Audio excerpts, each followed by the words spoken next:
The verdict had been decided before she ever walked through the door. Commander Zaya Vass knew it the moment she stepped into the grand convocation hall of the Sorveth Assembly and heard nothing. 940 alien delegates representing every recognized civilization in the mapped galaxy, and not one of them was speaking. No rustling, no whispered translations, no shuffling of limbs or tapping of appendages. Just a rehearsed, deliberate silence that had been arranged in advance, the way you arrange furniture in a room before a guest arrives, not to welcome them, but to show them exactly where they stand. She had been to this chamber before, twice, for routine diplomatic reviews. Both times the hall had buzzed with the ambient noise of 1,000 living minds. Today it felt like the inside of a tomb. The hall was immense, its walls curved upward in sweeping arcs of pale stone and black glass, rising to a domed ceiling where the roof was open to space, sealed behind a transparent membrane that let in the light of 7 nearby suns.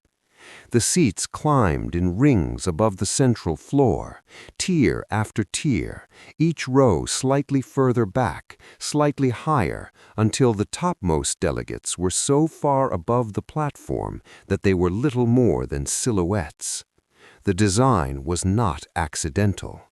Everything about this hall was designed to make the person standing on the central platform feel small. Zaya Vass did not feel small. She had spent too long preparing for this moment to allow herself that. She was 33 years old, compact and dark-eyed, with the kind of stillness that read as calm in a crisis and unsettling in a quiet room. She had grown up on Callisto Station, third child of a hydroponics engineer and a structural surveyor, and she had spent 12 years working her way through Earth's diplomatic corps by being, in the words of her first supervisor, unreasonably hard to rattle. She carried with her today a case file 14 months in the making, 3 independent legal analyses, a formal appeal under Article 7 of the Interstellar Development Accords, and the names and testimonies of 6 expert witnesses. She had prepared for every question they might ask. She had gamed out every argument they might use against her. None of it was going to matter. She could see that now, looking at the faces arranged above her in perfect stillness, looking at the way not one of them met her eyes, the way they held themselves with the particular ease of people who know how an event ends before it begins. At the apex of the chamber, elevated above all others on a raised throne of dark metal, sat Convocation Prime Dorok Vale. He was ancient even by the standards of his species, the Sorveth, who routinely lived 3 centuries. His skin was a deep, ridged gray, his eyes the color of old brass, and his hands, folded on the podium before him, were completely still. He had administered this assembly for 160 years. He had welcomed 43 species into galactic standing. He had also presided over the formal censure of 9 others. Zaya was here for censure number 10. The charge was unauthorized technological replication. In plain language, humanity had obtained a piece of Sorveth faster-than-light navigation hardware, disassembled it, understood how it worked, rebuilt it from scratch using human manufacturing, and in doing so had produced a version that operated 17% more efficiently than the original. They had not asked permission. They had not filed a technology access request with the Assembly Bureau. They simply saw a thing, took it apart with their minds, and made it better. The Assembly did not call this impressive. They called it a threat to galactic stability. Dorak Vale raised one hand. The silence deepened.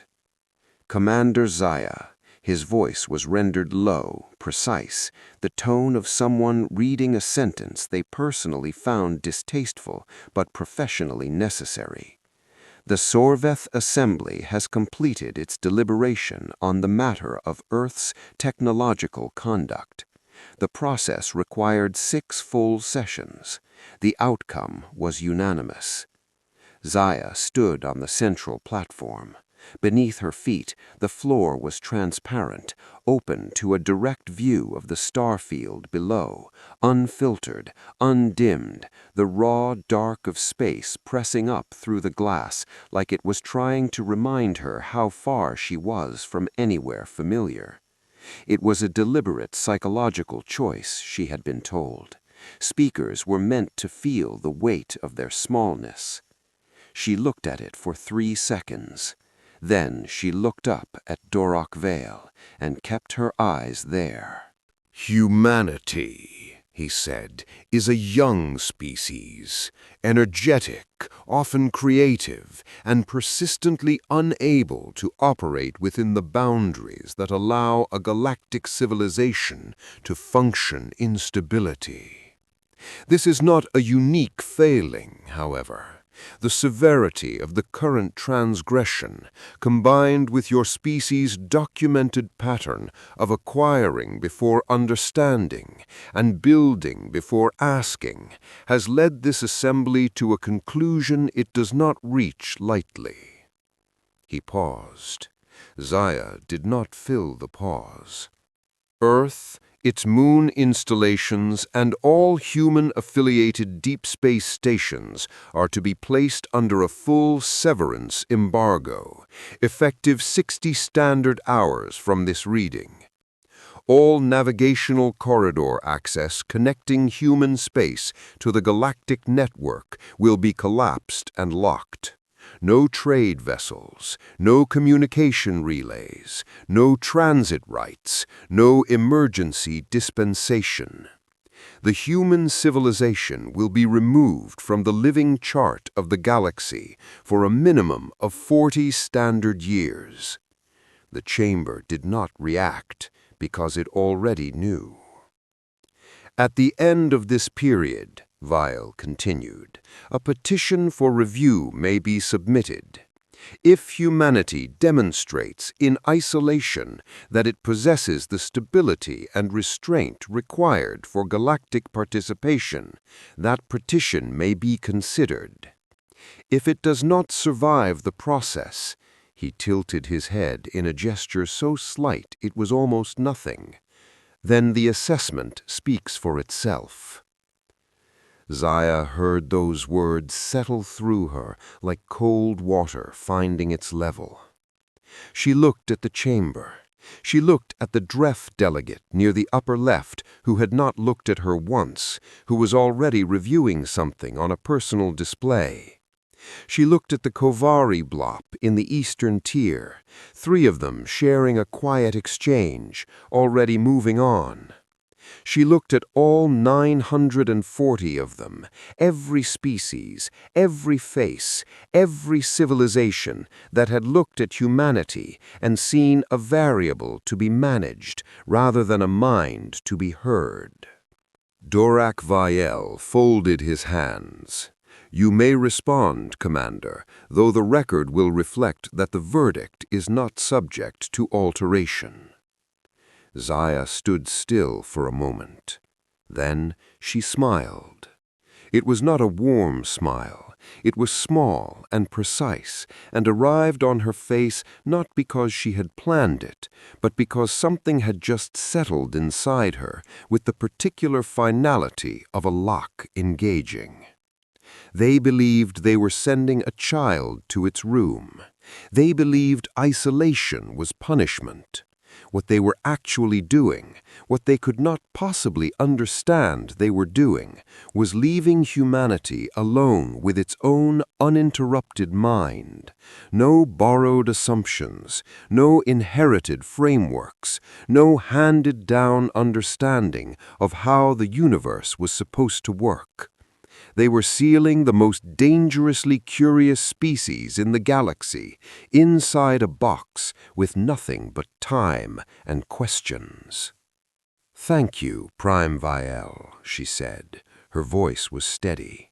"I have no revision to request. I appreciate the clarity." She turned and walked out. Her footsteps echoed up through 940 witnesses who believed they had just watched humanity receive its ending. They had watched something else entirely. What grows in the dark.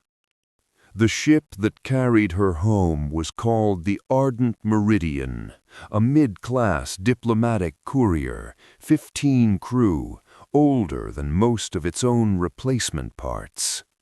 Zaya sat in the forward observation bay for most of the return journey and watched the faster-than-light corridors flash past, those shimmering, curved space tunnels maintained by the Assembly's relay network, the infrastructure that stitched the galaxy together like sutures in a wound. 60 hours, then those sutures would be cut from humanity's side of the body. Human space would go dark on every galactic chart. For the first time since first contact, Earth would be genuinely, completely alone. Her second, Lieutenant Davi Oren, brought her tea on the second day. He was 26, precise and competent, with the quiet efficiency of someone who had learned early that the best way to support a commander under pressure was to ask fewer questions and answer more of them before they were spoken. He sat across from her for a while. "Should I begin the formal objection documentation?" he asked finally. "No." "A preliminary report to the Directorate?" "Yes. Tell them the verdict, tell them the timeline, tell them to start preparing." He paused. "Preparing for what?" She looked at the corridor of bent space outside the viewport. In 2 days, that would be closed. All of it, the entire galactic highway that older civilizations had been sailing for 100,000 years. Every shortcut, every relay point, every borrowed road. "Tell them," she said, "that it's time to stop using other people's maps." Davi looked at her for a moment. Then he nodded once and left. She stayed in the observation bay until the Ardent Meridian crossed back into human space, until Earth's sun came into view ahead of them, steady and yellow and specific in the way that only home can be specific. And behind them, like a curtain being drawn across an enormous window, the corridor collapsed. The silence that followed was the loudest thing she had ever heard. She picked up a blank notebook and started writing. Not arguments, not appeals, just questions. Every assumption about physics that humanity had absorbed from alien sources without ever verifying independently. Every framework inherited from species that had been crossing the stars before humans had learned to write. She wrote for 6 hours. By the time the ship docked at Lunar Orbital Station 7, she had filled 41 pages. It was a beginning. The embargo activated on a Thursday. The first year was hard. Zaya would not pretend otherwise, not then and not later when people asked her how it had really been. 620 commercial agreements collapsed within 30 days. 11 medical supply chains that relied on corridor access for specialty compounds went silent. 3 outer belt construction projects that depended on assembly-aligned material suppliers halted mid-build. The economic disruption was severe and real, and it cost people in ways that statistics could not fully hold. People were angry. They had every right to be. But here is what the Assembly had never understood, what perhaps no species fully understands about itself until the moment of genuine pressure. Humanity did not unify around comfort. It unified around problems. When the corridors closed, something shifted underneath the anger. It moved the way geological things move, slowly and enormously, and without announcing itself. Within 8 months, combined research investment across Earth and its affiliated stations had more than doubled. Within 14 months, 3 separate national physics programs had merged their theoretical divisions. Within 2 years, a young astrophysicist named Kyle Soren, 24 years old and working out of a small research station above the Martian northern pole, submitted a paper to the Unified Science Journal that most of his contemporaries either ignored or politely dismissed. The paper was titled "On the Inherited Geometry of Interstellar Traversal, a First Challenge." It was 38 pages long. 26 were dense mathematics. The remaining 12 were written in careful, precise, plain language, and they said the following. The faster-than-light corridor system used by the Sorveth Assembly and its member civilizations is built upon a foundational geometric assumption about the nature of spatial distance that has never, in the entire 100,000-year history of its use, been independently verified. It has been inherited, civilization to civilization, because it functions. But function and correctness are not the same thing. And if the underlying assumption is even marginally wrong, then the entire architecture constructed upon it is not the most efficient path between points. It is simply the most popular one. Zaya read it twice in a single sitting. Then she contacted the Directorate's chief science officer, a methodical woman named Dr. Priya Usan, and told her 3 things.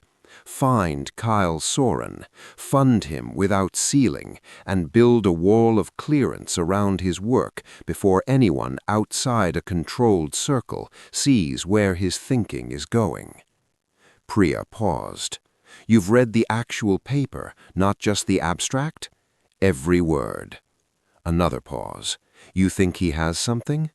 Zaya looked out her office window at the night sky, at the stars that were the same stars they had always been. It was only the roads between them that had ever belonged to someone else. I think, she said carefully, that the Assembly spent 100,000 years building a highway, and I think they built it so long ago that they forgot to ask whether the highway was the only option. Priya was quiet. And if it isn't, she said. If it isn't, Zaya said, then we don't need their permission to reach those stars. She met Kyle Soren 3 weeks later at his station above Mars. She had expected brilliance and been told to expect difficulty. Brilliance was accurate. Difficulty was an understatement. He was 24, lean and restless in the way of people whose minds move faster than social convention, and he had the deeply disconcerting habit of answering direct questions with longer questions that made you feel you had been misunderstanding something fundamental about reality. This was, Zaya would come to understand, because you usually had been. He shook her hand without looking at her, turned immediately to a wall-length whiteboard dense with notation, and said, "The Sorveth didn't invent their drive. They inherited it from the Amhari collective. The Amhari got it from the Tesvar. The Tesvar received it from an earlier civilization we don't have records of, estimated 45,000 years extinct. Nobody in the entire chain ever went back to the original question." "What question?" Zaya asked. He turned around. He had pale eyes with a quality of focus that made you feel he was looking not at your face, but at the space just behind it. Whether distance is a physical property or a story we tell because we haven't yet thought of a better one. Zaya sat down. "Tell me everything," she said. What followed were 4 years of the most concentrated and genuinely extraordinary work Zaya had ever been part of. Kael was not alone for long. A team formed around him, drawn in gradually, 15 researchers from across Earth's physics programs and outer colony institutes, people who had been working along parallel lines and who, when introduced to Kael's framework, found that their own separate threads were pieces of the same larger fabric. Zaya was not a physicist. She understood perhaps 30% of their technical work at any given moment, but she had spent 15 years in diplomacy, learning to read not the words people used, but the space between them. And what she read in that lab over 4 years was this: Kael was right. Space did not have inherent distance. Distance was a measurement taken from inside a particular geometric frame of reference. Every species in the galaxy experienced it identically because every species had always stood inside the same frame. But if you could change your relationship to the geometry itself, if you could step not through space, but around the assumption that space required traversal at all, then the distance between 2 points was not a fixed wall, it was a variable. And variables, unlike walls, could be adjusted. The practical application took 3 more years to develop. Kael called it the translation mathematics, a name that was too modest for what it actually described, and which stuck only because Kael was profoundly indifferent to naming conventions and refused to replace it with anything more dramatic. The equations described a process by which a vessel could recalculate its geometric relationship to any target point in space, reducing the effective distance between origin and destination to something approaching 0, not by traveling through the intervening space, but by making the concept of between temporarily inapplicable. It was not faster than light travel. It was not travel at all in any conventional sense. It was more like informing the universe that 2 specific locations were, for the purposes of this moment, the same location. When Kael explained this to Zaya in terms she could follow, she sat completely still for a long time. Then she said, "We don't need corridors." Kael poured himself more coffee. "We don't need corridors. We don't need the Assembly's relay network. We don't need anything they built, not any of it." He looked at her across the lab table, with its scatter of printouts and cold mugs and notebooks filled in his cramped, urgent handwriting. The background calculation that always ran behind his eyes cleared for just a moment, and he gave her a smile that was tired and quietly astonished and a little bit disbelieving. The smile of someone who has spent years proving something they always believed but never quite dared to be certain of. "Zaya," he said, "we can go anywhere." She did not speak for a moment. She was thinking of a chamber with a transparent floor and 940 faces that looked at her like an administrative problem. "Yes," she said, "we can."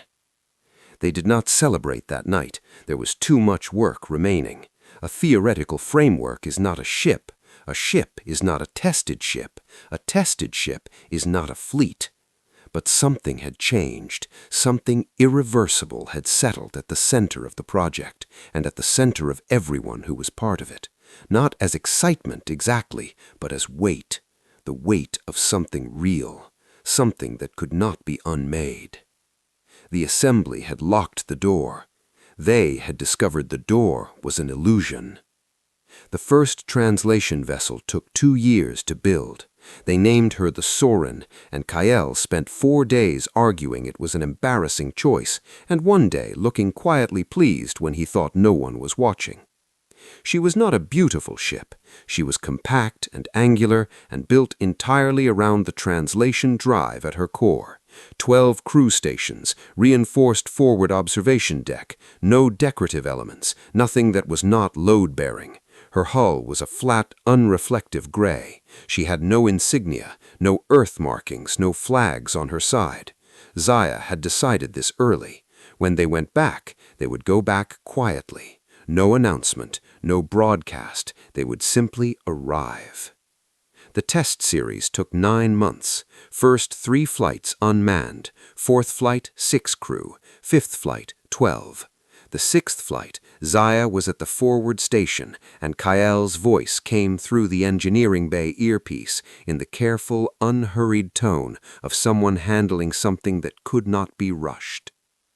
"Initiating geometric recalculation," he said. "This will feel unusual."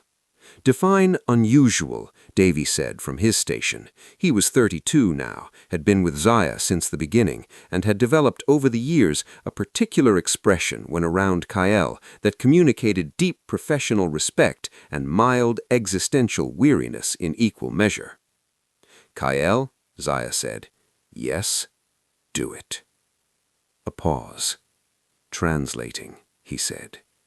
And then there was nothing. And then there was somewhere else. 2 light years from Earth. Instantaneously, without sound or vibration or any perceptible transition. One moment, Earth's orbital space. The next moment, Earth was a distant point of light 2 light years behind them. And the Soren was sitting in the absolute silence of open space with every system reading nominal and no sense of having moved at all. Davy stared through the forward viewport for a long time. "Right," he said finally. "That is genuinely unusual." Kael made a sound over the earpiece that was almost certainly a laugh. They ran 18 more test flights over the following 4 months. Every single one was clean. The drive worked with a consistency and an energy cost so far below the assembly's corridor system that their own engineers kept running the numbers again, certain of an error somewhere. There was no error. The Soren could translate to any coordinate in the galaxy, any coordinate. No corridor, no relay station, no filing, no permission. Zaya spent the week after the final test in her office going through old files. She read the directorate reports from the first years of the embargo. She read the medical supply failures and the construction halts and the economic projections.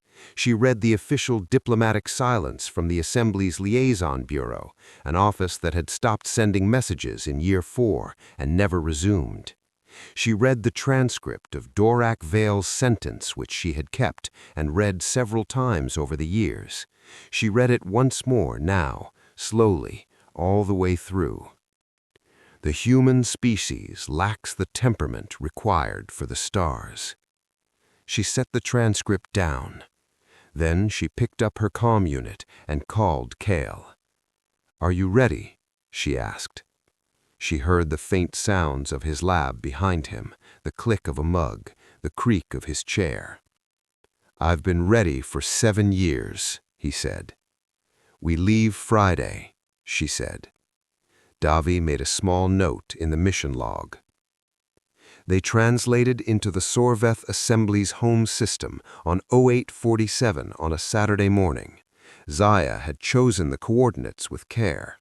Not the outer approach corridor, not the diplomatic arrival bay, not any of the standard entry routes that visiting vessels were required to use. She had chosen the interior of the Grand Convocation Hall itself.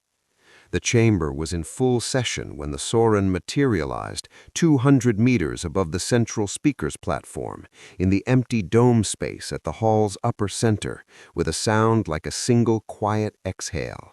The only acoustic effect of a translation, the brief, soft displacement of air as space reasserted its normal assumptions. Every delegate in all 940 seats looked up at exactly the same moment. Davi stood beside Zaya at the forward viewport. He looked down at the sea of upturned alien faces, frozen in total silence, and said, very quietly, "They were not expecting that." "No," she said, "they were not." She opened the external comm array. "This is Commander Zaya Voss of the Earth vessel Soren. We are requesting an immediate address to the Sorveth Assembly. We are not carrying weapons. We are not transmitting a distress signal. We are here to deliver a document." The silence from below stretched long. Then Dorak Vale's voice came through the array. He was older, 30 years older, but his voice was the same controlled precision it had always been. Almost controlled. There was something beneath it now that had not been there before. "Commander Voss," he said, "you are in violation of an active embargo order." "Yes," she said, "I know." "How did you—" He stopped. "You should not be able to access this system. The corridors to human space were collapsed and sealed 3 decades ago." "They were," she agreed. "We didn't use a corridor." She looked down through the viewport at 940 delegates who were no longer sitting with the ease of people watching a problem being administered. They were sitting with the stillness of people who had just realized they did not fully understand what was happening. It was a good feeling. "Prime Vale," she said, "I believe we have a document to discuss. Shall I bring it down personally, or would you prefer to send someone up?" A very long pause. "Come down," he said.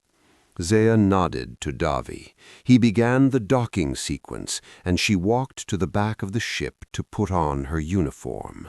It was a new design.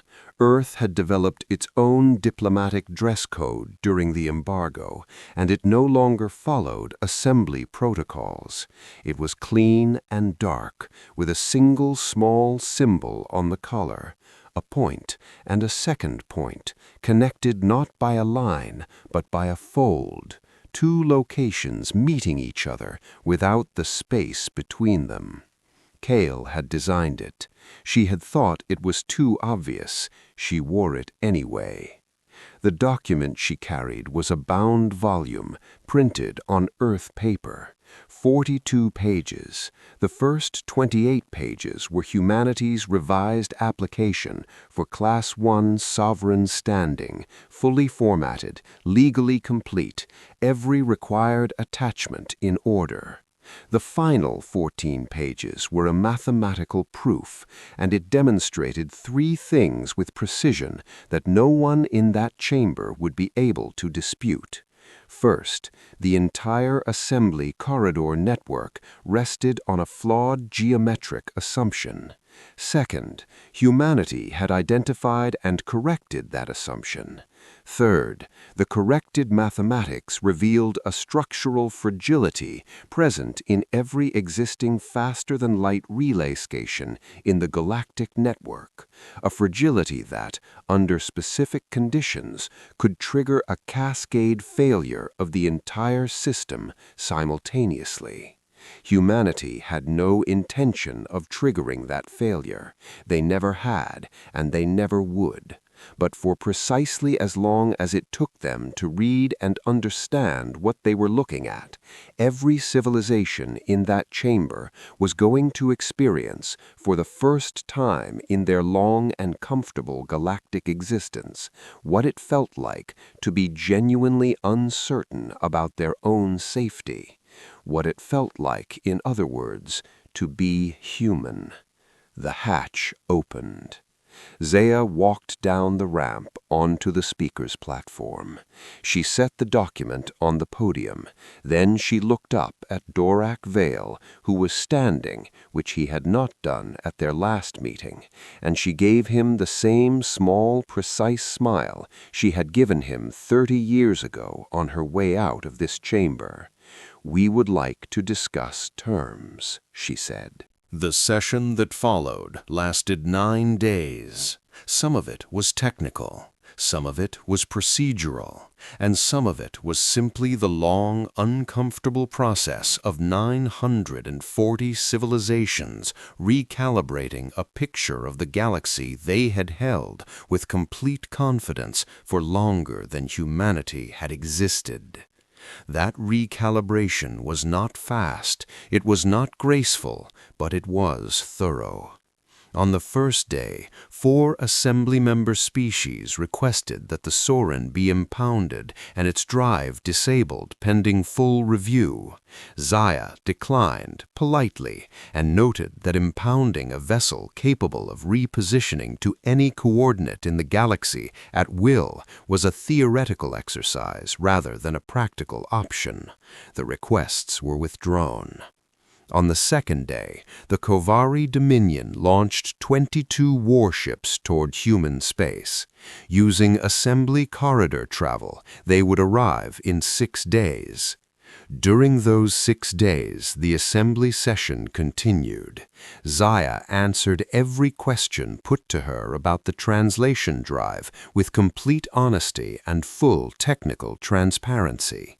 She gave them the mathematics. She walked their scientists through the framework. She held nothing back and deflected nothing because she had nothing to hide, and she knew it, and she needed them to know that she knew it.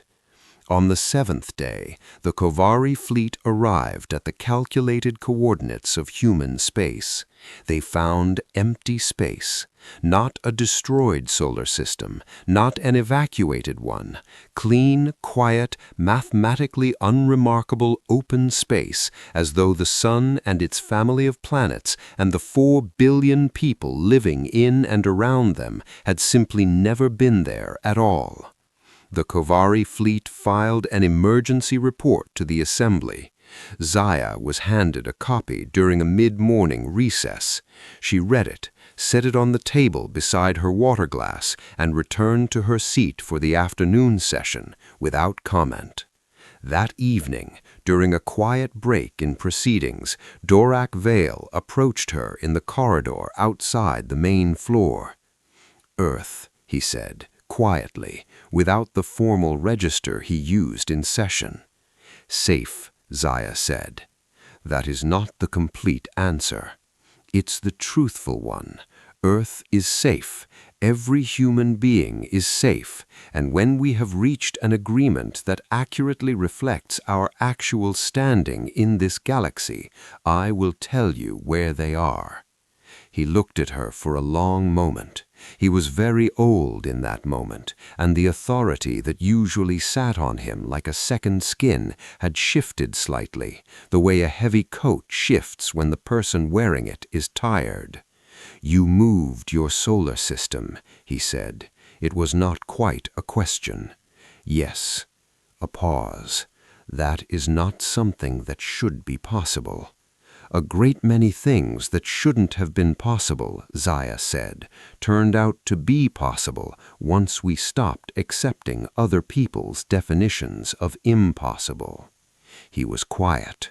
"You could have retaliated years ago," he said finally, "if you had developed this capability earlier."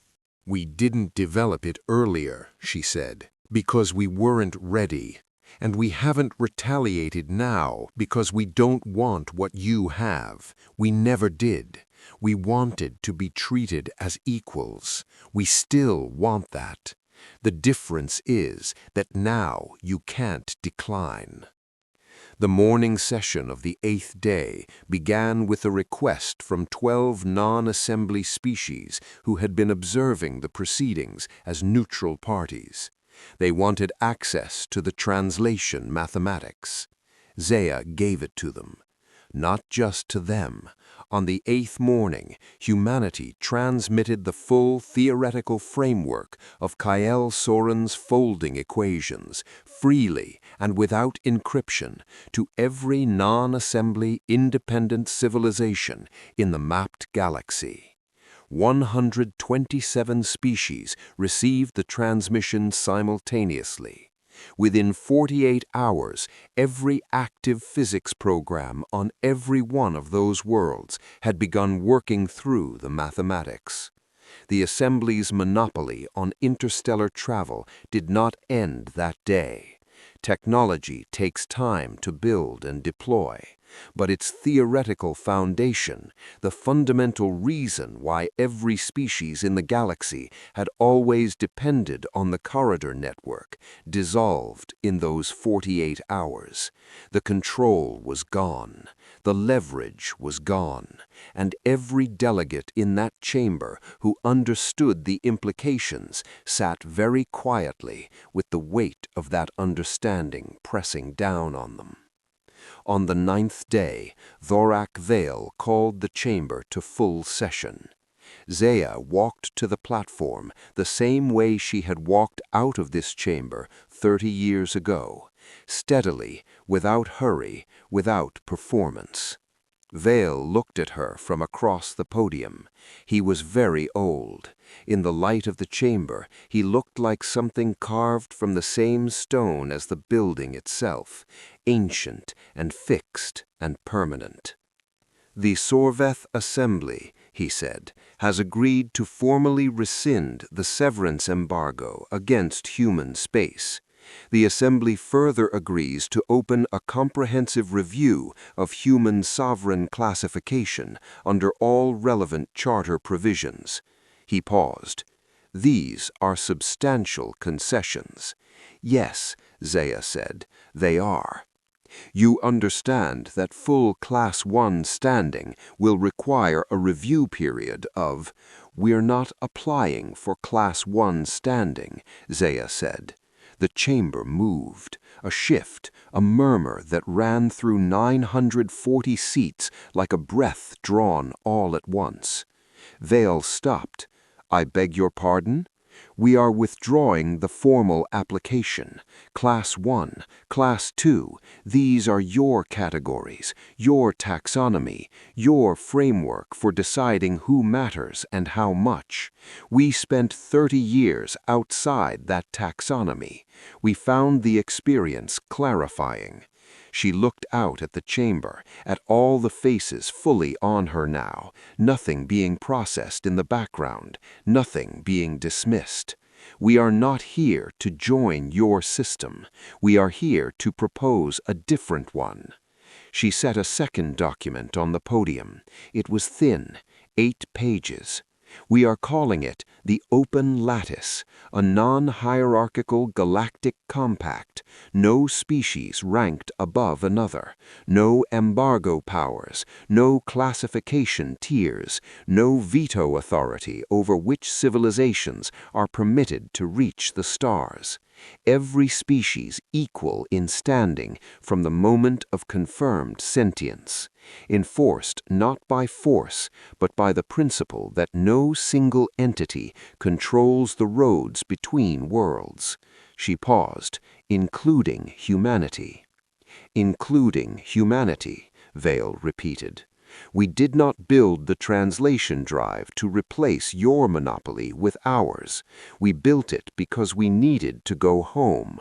What we do with it afterward is a reflection of what we actually are. And what we are is a species that has spent 30 years below everyone.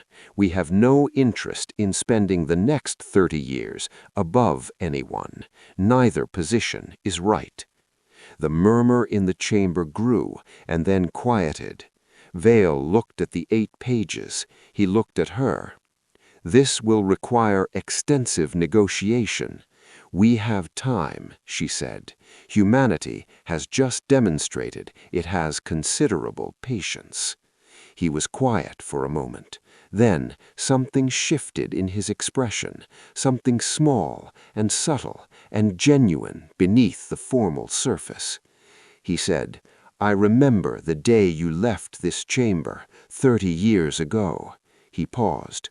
"You smiled as you were leaving. I did not understand it. I know. I believe I understand it now." Zaya met his eyes. "I think you do." The sky that belongs to no one yet.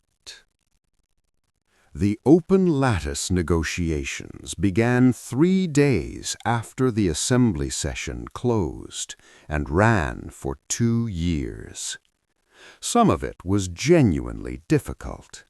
Some of it was productive, in the way that things are productive when enough people in a room are finally motivated by honest necessity rather than the maintenance of old advantage.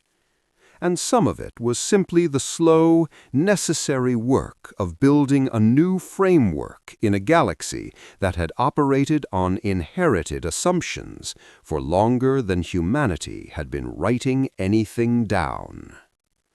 But it moved, steadily in the right direction. Davi Oren retired 4 years after the assembly session. He had spent 18 years as Zaya's second, keeping logs with meticulous accuracy, anticipating needs before they were voiced, and making observations that were consistently more precise than those of people with 3 times his seniority.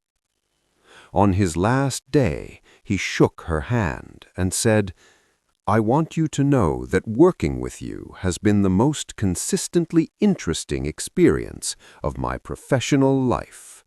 I offer that assessment with complete sincerity and only moderate psychological reservation." Zaya laughed. It was the kind of laugh that comes from a place that has genuinely arrived somewhere. Kale Sorin did not retire. Kale doubted he ever would. He was 60 now, still working in the same style of worn, unremarkable jacket, still maintaining his lab in a state that suggested a recent minor catastrophe that had not yet been fully assessed. He published 4 more major papers in the years following the assembly session. Each one took a thread from the translation mathematics and followed it into a room larger than the previous one. The 4th paper arrived with no message, no introduction, just the file, and at the bottom of the final page, in his cramped and difficult handwriting, a single note: "We should discuss what comes next." Zaya read all 53 pages. The mathematics she understood at roughly 40% comprehension. The 40% she did understand kept her awake for 4 nights. Because what the translation equations revealed, extended to their 3rd-order implications, was something Kale had noted with extraordinary care, hedged with more qualifications than he usually bothered with, noted and then not highlighted, as though he was leaving it for her to find at her own pace. The recalculation of geometric relationships between points in space was, under very specific and precisely defined conditions, not exclusively limited to spatial dimensions. It applied to temporal ones as well. Zaya had sat with this knowledge for 3 months before calling him. "You buried the lead," she told him. "I buried it appropriately," he said. "You needed to find it yourself." She looked out her window at the sky.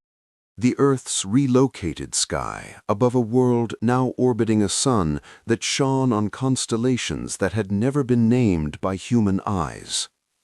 The air was the same, the gravity was the same, The smell of the evening was the particular combination of cooling stone and living green and approaching rain that belonged to no other world but this one.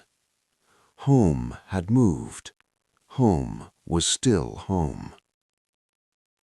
"We're not ready for this," she said. "No," Cale agreed. "Not yet." "Will we be?" A long pause, the kind of pause that means someone is thinking about something they have been thinking about for a long time already. "I think," he said carefully, "that readiness is not a threshold you cross. It's a practice, and we've had some practice lately." She thought about that for a long time after she hung up. She was 61 years old. She had spent 30 years watching humanity do what no one, perhaps including humanity itself, had believed it could do. She had watched a species defined by its impatience learn to wait. Watched a species accused of acting before thinking prove that its deepest thinking happened exactly when it was given no other option. Watched a species told it lacked the temperament for the stars build a machine that didn't need the stars to have an address. She did not have a clean answer for what came next. She was not sure the answer existed in a form that fit neatly inside a sentence. What she knew was simpler than that. Humanity was still young. Even now, after everything, still young in a galaxy that had been old before human beings had learned to make fire. And youth, she had come to understand, was not a deficit. It was not a flaw to be corrected or a weakness to be apologized for. Youth was a particular kind of potential. Unformed, enormous, directional without yet being directed. And what you became depended entirely on what you chose to do with the time you were given. Her granddaughter found her on the balcony as the evening settled around them, the sky deepening through colors that had no names in old Earth languages, because no human being had ever seen this sky before. Her name was Sela. She was 8 years old, all focused attention and undeflectable curiosity. And she had been born under this sky, in this system, and had never known any other. She came and stood beside Zaya on the balcony, with her chin tilted up and her arms wrapped around herself against the pleasant chill, staring up at the unfamiliar stars with the absolute, unhurried wonder of a child encountering something the adults around her have not yet assigned a category to. She pointed at a cluster near the horizon, bright and close, a handful of stars that formed a shape, if you looked at it the right way, that might have been a figure or a letter or simply a pattern waiting for someone to decide what it meant. "What are those ones called?" she asked. Zaya looked at them. She thought about a chamber with a transparent floor. She thought about a notebook filled with 41 pages of unchecked assumptions. She thought about a ship that materialized in silence above 974 upturned faces and changed the direction of everything. She thought about Cale's note, 53 pages, and the handwriting that said, "We should discuss what comes next." She thought about all the rooms still waiting in the dark beyond the edge of what they knew, and about the particular quality of the silence inside unopened doors. She was not afraid of any of them. "We haven't named them yet," she told Sela. The girl considered this with the seriousness it deserved. "Can we?" Zaya put her arm around her granddaughter's shoulders. Sela leaned in, still looking up, still counting stars. "Yes," Zaya said, "we absolutely can." They stood there together beneath an unnamed sky, and somewhere behind them a paper sat on a desk with a note that said, "What comes next?" and the universe beyond the balcony was enormous and patient and full of rooms that had never once been told they were impossible. The assembly had locked humanity in the dark. They had not understood what humanity did in the dark. It built lights the darkness itself had never imagined.